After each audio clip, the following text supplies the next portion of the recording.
প্রিয় শিক্ষার্থী, আপনাদের সবাইকে স্বাগতম জানাচ্ছি পাইথন ভিডিও টিউটোরিয়ালে। আজকে আমি কথা বলবো ফর লুপ নিয়ে। গত পর্বে আমরা কথা বলেছিলাম ওয়াইল লুপ নিয়ে, আজকে কথা বলবো আমরা ফর লুপ নিয়ে।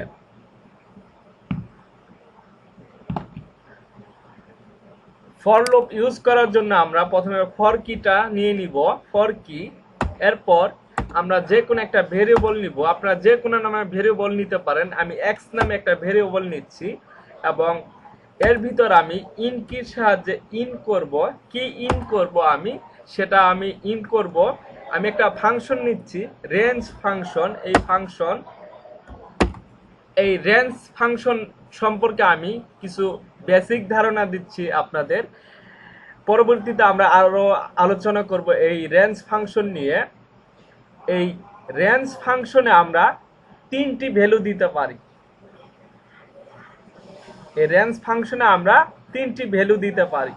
একটা হচ্ছে শুরু, কত থেকে শুরু করবে, 1 থেকে শুরু করবে এবং শেষ হবে 20, এবং চেঞ্জ হবে এক এক করে। এটা আমাদের লুপের মতনই কাজ করবে এই ফাংশনটা। এটা এখানে হচ্ছে ইনিশিয়ালাইজ, শুরু হবে 1 থেকে। এটা হচ্ছে আমাদের কন্ডিশন, 20 পর্যন্ত আমাদের লুপটা চলবে এবং আপডেট হবে এক এক করে। এখন আমাদের এখানে কোলন দিতে হবে,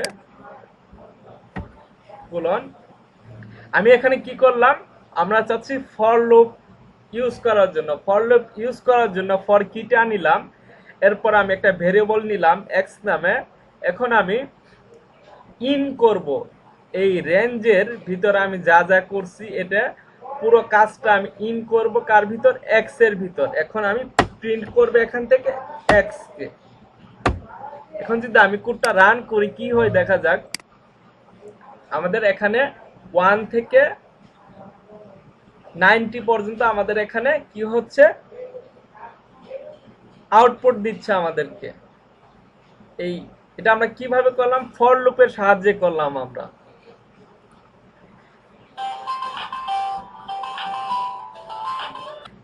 এই রেঞ্জ ফাংশনের সাহায্যে আমরা কি করতে পারতেছি, আমরা ইনিশিয়ালাইজ করতে পারতেছি, এই ফর লুপে একটা কন্ডিশন দিতে পারতেছি, এটা আপডেট করতে পারতেছি। এই কাজটুকু আমরা করে এই পুরো একটা রেঞ্জকে আমরা কি করলাম, ইন করলাম কার ভিতর, আমাদের এক্স ভেরিয়েবলের ভিতর। তারপর আমরা প্রিন্ট করলাম এক্স কে, যার ফলে আমাদের এখানে আউটপুট আসতেছে 1 থেকে 90 পর্যন্ত। যদি আমরা 20 পর্যন্ত নিতে চাই তাহলে আমাদের এখানে +1 দিতে হবে। এখন যদি রান করি তাহলে আমাদের 20 পর্যন্ত দেখাচ্ছে আউটপুট।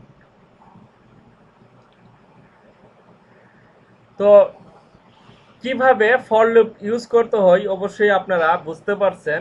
আপনারা নিজেরাই বাসায় ভালো করে প্র্যাকটিস করে নেবেন। একবার না পারলে দুইবার করবেন, দুইবার না পারলে তিনবার করবেন, 4-5 বার করলেই আপনারা বুঝতে পারবেন যে কিভাবে কাজটা এখানে হচ্ছে। এখন যদি আমি এখানে এই রেঞ্জটা ইউজ না করে যদি 20 দেই তাহলে আমাদের এখানে কি হয় দেখা যাক, একটা এরর দেখাচ্ছে, আমাদের এখানে কাজ করতেছে না। তো ফর লুপের ক্ষেত্রে আমরা কি করব, যদি আমরা শুরু করতে চাই এবং কন্ডিশন দিতে চাই বা আপডেট করতে চাই তাহলে আমরা রেঞ্জ এই ফাংশনটা ইউজ করব। এখানে আমরা যে কোনো কিছু প্রিন্ট করতে পারি। এক্স এর এখানে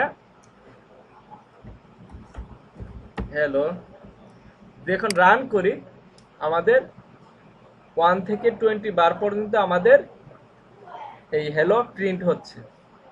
একই কাজ আমরা বারবার করতে পারছি। তো ফর লুপ কিভাবে ইউজ করতে হয় অবশ্যই আপনারা দেখতে পারলেন। নেক্সট ভিডিও থেকে আমি কথা বলবো লিস্ট নিয়ে। লিস্ট আমাদের পাইথনে কিভাবে কাজ করতে হয় সেই টপিকে কথা বলবো।